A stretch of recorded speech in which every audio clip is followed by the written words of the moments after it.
nga guys, bili kami ng street food sa daan. Ayan, dahil nagutom kami mag-asawa, dahil galing kami sa work.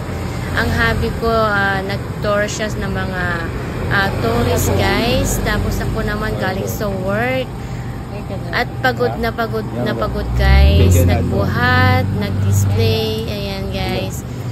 So, nagutom kaming dalawa. Napag-isipan namin daan muna ng pagkain kasi hindi namin sigurado kung ano yung kinain ng aming mga anak dahil sila ay nauna nang umuwi galing sa school. So, ito nga, bibili kami ng pangmukbang naming mag-iina. Magpapamilya mamaya guys. Pag-uwi namin.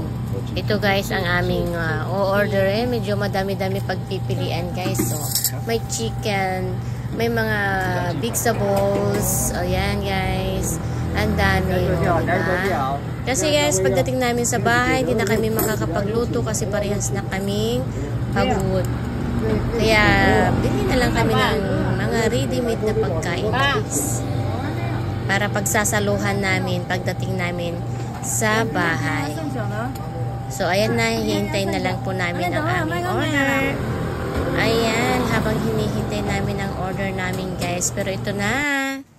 Ayan, napadami ang order ng aking asawa. Ayan, laki ng sa bunganga niya guys. So, ang dami naming binili. Ayan, kain muna kami saglit. So, ito na nga guys, magmukbang na kami ng aking mga anak. Dahil nandito na sila sa bahay, sa kwarto. Kaya dito na lang kami sa kwarto mukbang na street foods ng Taiwan. Ayan, diba? Yummy! Kain po tayo, guys. Napakadami, guys. Mukbang street foods ng Taiwan.